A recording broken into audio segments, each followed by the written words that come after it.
cawe-cawe. Bahasa Jawa yang multi tafsir. Sebelah kiri saya Pak Choi, Gus Coy mengatakan itu nuansa negatif, ya. Bicara Pak Jarod, dua orang Jawa nih mengatakan itu turut campur yang boleh ataupun tidak apa-apa gitu ya. Tapi ya positif. Jadi satu negatif, satu positif. Jadi lebih baik tahu sedikit pakai cawe-cawe lah. Tidak semua orang juga mengerti. Bila saya campur tangan, supaya kita lebih berbahasa Indonesia lah. Pak Yusuf Kalla mengambil risiko dengan menafsirkan bahwa cawe-cawe itu adalah campur tangan yang buruk yang tidak diperlukan. Walaupun Pak Yusuf Kalla bikin referensi bahwa itu menurut temennya, kira-kira begitu kan, supaya aman itu. Bukan cawe-cawe, itu diskusi aja kok cawe-cawe. Diskusi, saya tadi kan sampaikan, saya ini juga pejabat politik. Bakal calon presiden yang diusung Koalisi Perubahan, Anies Baswedan, menyebut Koalisi Perubahan tetap solid dan fokus terhadap permasalahan dasar di Indonesia. Salah satunya membereskan soal kemiskinan. Awalnya, Anies Baswedan mengomentari pernyataan Presiden Jokowi soal penyelenggaraan pemilu 2024. Ia menyebut banyak kekhawatiran yang timbul oleh pernyataan tidak netral itu. Penyelenggaraan pemilu, ada kekhawatiran tentang caleg-caleg yang mungkin dapat perlakuan tidak fair, partai-partai yang dapat perlakuan tidak fair, calon-calon presiden yang dapat perlakuan tidak fair. Kemudian juga potensi terjadinya kecurangan. Yang semua itu dikhawatirkan muncul akibat adanya pernyataan bahwa tidak netral dan cawe-cawe. Anies juga mengatakan, pernyataan cawe-cawe Presiden Jokowi berpotensi menimbulkan kriminalitas dan penjagalan. Anies juga menyebut pernyataan itu dapat membuat penyelenggaraan pemilu 2024 tidak netral.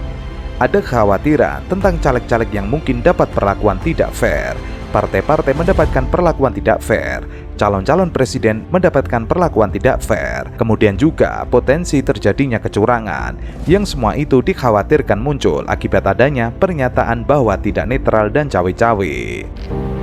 Ketika institusi politik, institusi ekonomi itu bersifat ekstraktif, memeras, maka pelan-pelan negaranya akan turun. Tapi kalau institusi ekonomi, institusi politik sifatnya inklusif, memberikan kesempatan setara kepada semua, pelan-pelan negara akan bangkit, menjadi kuat, menjadi makin berkembang. Setiap partai punya hak yang sama untuk mencalonkan. Setiap caleg punya hak yang sama untuk berkampanye dan mendapatkan perlakuan yang sama. Begitu juga dengan setiap capres memiliki hak yang sama.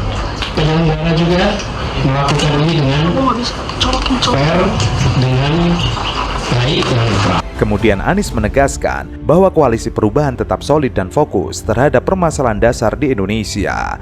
Selain soal kemiskinan, Koalisi Perubahan juga fokus terhadap menghadirkan keadilan hingga menyediakan lapangan kerja untuk masyarakat.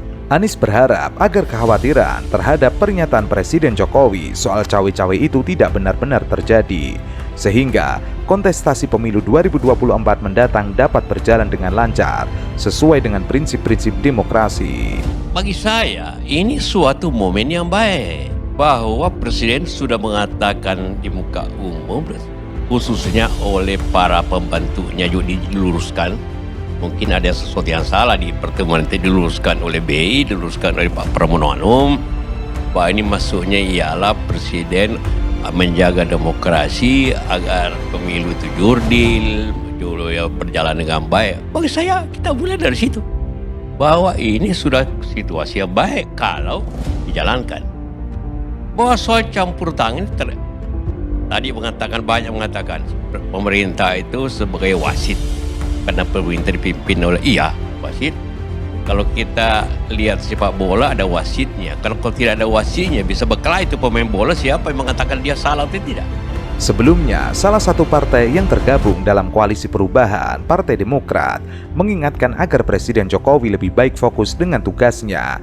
Salah satunya terkait persoalan kemiskinan yang perlu ditekan. Tapi bukan cawe-cawe, urusan capres, cawapres itu urusannya partai atau gabungan partai. Sudah saya bolak-balik saya sampaikan kan. Tapi kalau mereka mengundang saya mengundang mereka boleh-boleh saja. Apa konstitusi yang dilanggar dari situ? Tidak.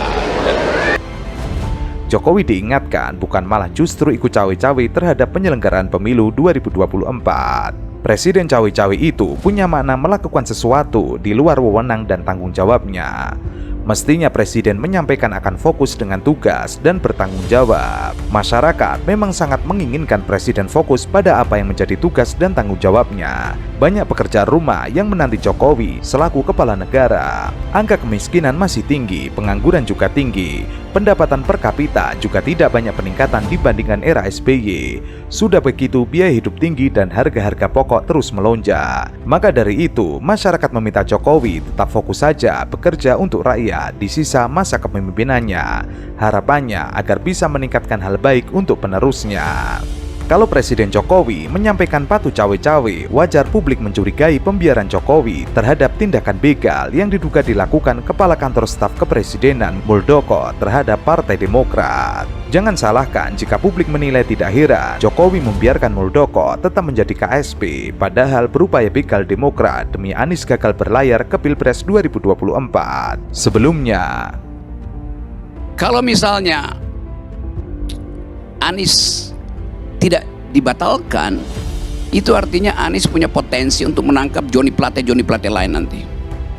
Kira-kira begitu yang terbentuk di dalam pikiran publik. Saya terangkan itu untuk mewakili kecemasan publik terhadap calon-calon presiden yang tidak mau bikin radical break dengan kekuasaan sekarang. Katanya nomor 3. Ya kalau nomor 3 nggak bisa dijegal lah, dia pasti kalah juga dalam pemilu, bener nggak? Harusnya dia Kalau konsisten ya. Oke. Kalau konsisten itu, kalau memang percaya dengan hasil survei, ya nggak usah pakai jegal, cuma jegal. Tapi kalau menjegal kan berarti nggak percaya sama survei.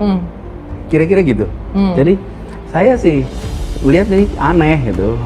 Kalau ada percakapan soal jegal menjegal, padahal yang mau dijegal ini posisinya nomor 3 menurut hasil Survei. Jadi buat saya yang penting kita jalan terus, sampaikan apa yang menjadi misi kita, dan kepentingan kita adalah rakyat Indonesia merasakan keadilan, hidup yang lebih baik. Itu aja. Nanti sambil jalan saya percaya warga akan bisa menilai dengan objektif. Masyarakat kita cerdas, masyarakat kita bisa memilih dengan tenang, dengan matang.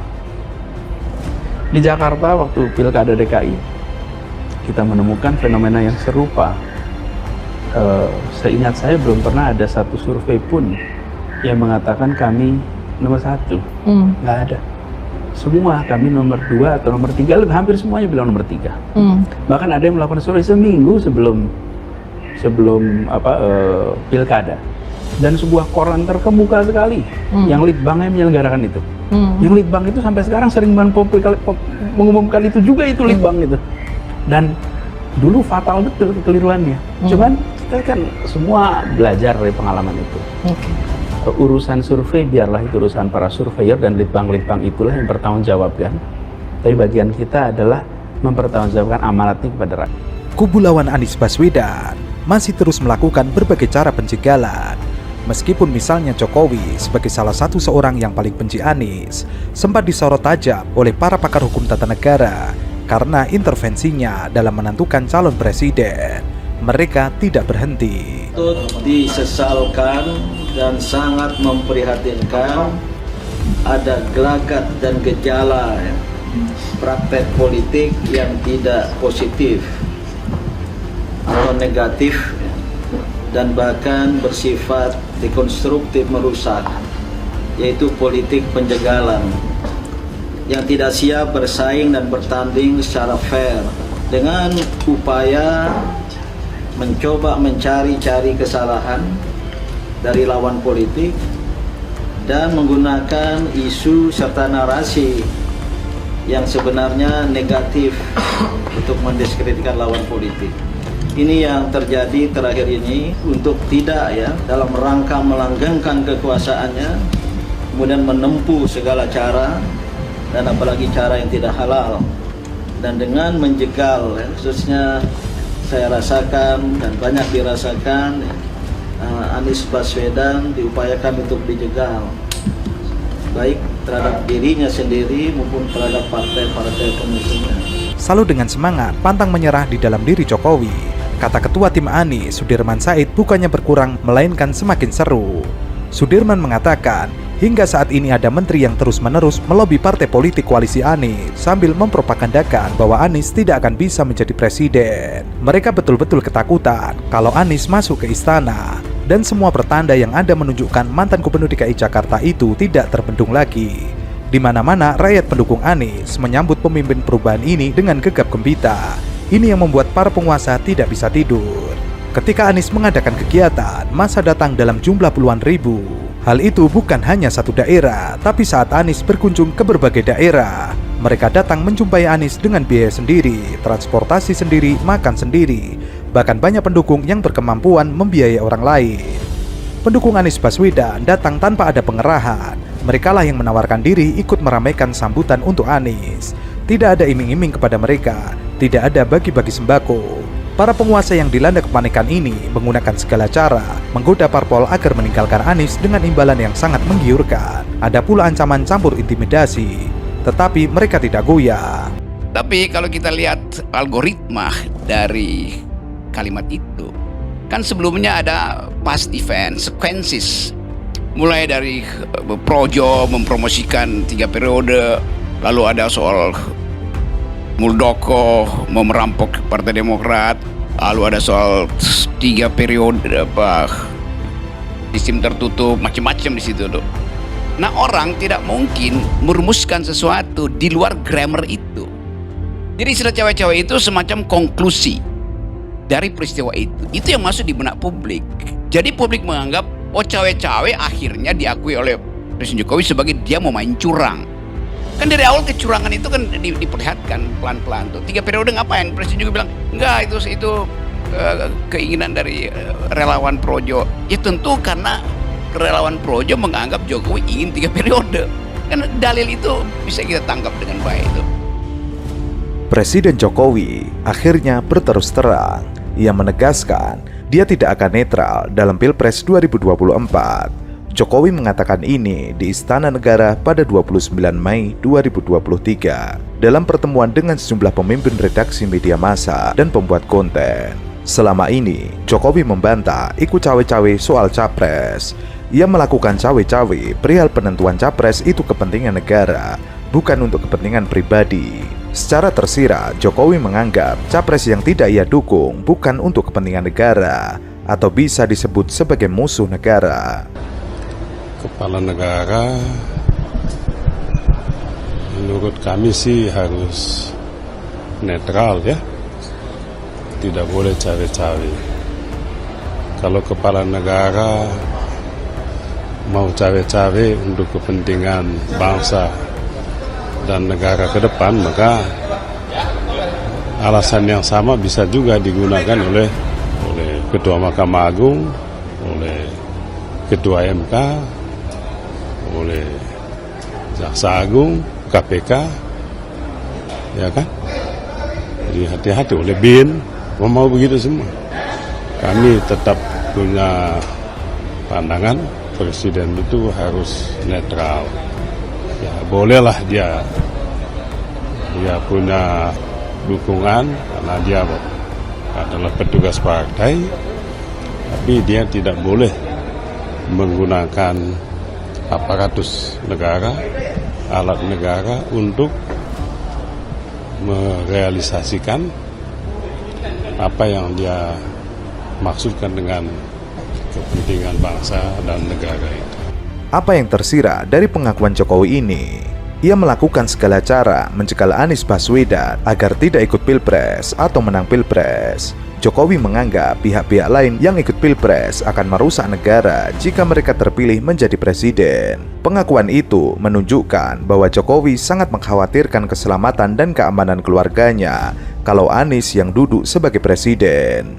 Ini adalah perihal yang sangat mengerikan. Di bawah alam sadarnya, Jokowi menilai capres yang tidak ia dukung boleh dicegal dengan alasan demi kepentingan negara, dan itu maksudnya untuk Anies Baswedan. Ini sangat tidak baik, seorang presiden bisa seenaknya menilai capres yang tidak disukainya dengan sebutan bukan untuk kepentingan negara. Secara sederhana, pernyataan Jokowi tersebut menganggap hanya Prabowo Subianto dan Ganjar Pranowo yang memenuhi kriteria untuk kepentingan negara. Kesimpulan atau mindset Jokowi ini dipastikan akan semakin memperdalam keterbelahan bangsa ini, sebab ada puluhan juta orang yang mendukung Anies Baswedan. Pernyataan partisan kepala negara seperti ini jelas menggolongkan Anies dan para pendukungnya bukan komponen bangsa yang baik.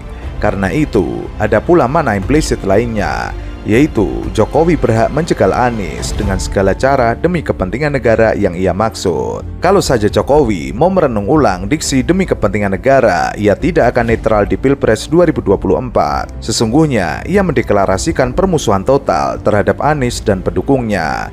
Tentu ini sangat eksplosif, sangat berbahaya. Jokowi tidak hanya melakukan pelanggaran konstitusi ketika menggelar pertemuan koalisi demi negara di Istana Negara, tetapi juga ia telah bertindak provokatif. Jokowi memusuhi sebagian rakyat demi capres pilihannya. Yang terakhir sebetulnya, kenapa cewek-cewek itu muncul?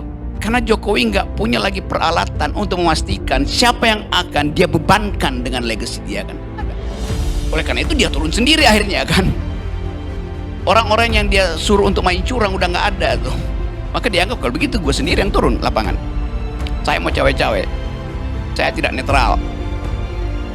Terjemahannya di dalam Wikipedia artinya saya mau main curang.